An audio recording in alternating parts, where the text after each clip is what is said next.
Isang mapagpalang araw po sa ating lahat. Ako po si Nicole Castilla and welcome po sa aking daily devotion.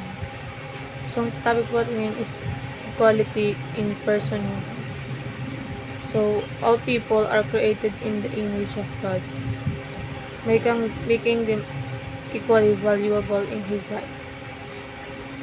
Society often honors the wealthy and famous while neglecting the poor, vulnerable, and unpopular. But God does not show favoritism. He calls us to treat everyone with the same love, respect, and dignity. Whether rich or poor, powerful or weak, true biblical equality is not about status but about seeing every person as God sees them. So ayon po sa James chapter 2 verse 1, My brothers and sisters, believers in our glorious Lord Jesus Christ, does not show favoritism.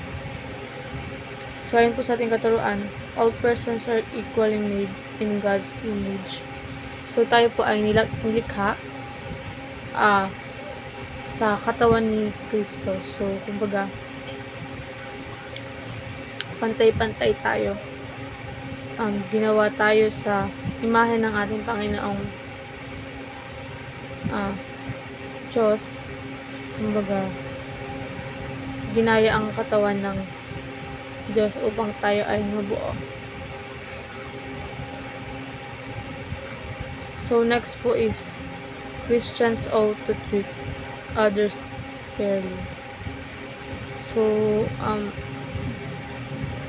dapat i-treat natin yung others na parang kapantay lang natin. Kumbaga dapat hindi tayo nagbe-base sa kasuotan, sa kung ano man.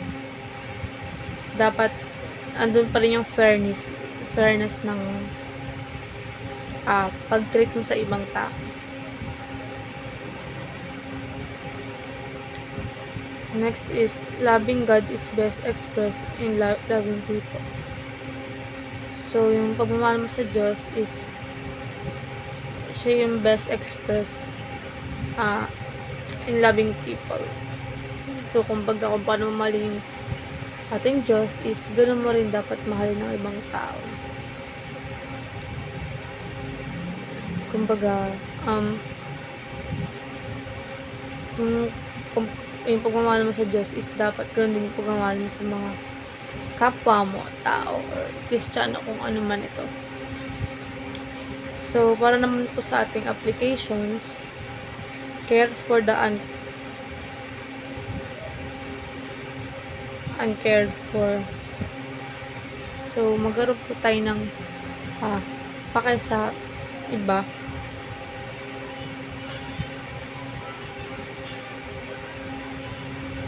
Magkaroon po tayo ng care para sa mga hindi iniingatan or hindi kumbaga hindi kaalaga-alagaan. So dapat makita natin yun and i-treat pa natin sila ng tama at fair. Notice the unnoticed. So yung mga notice na hindi naman pinapansin is kailangan natin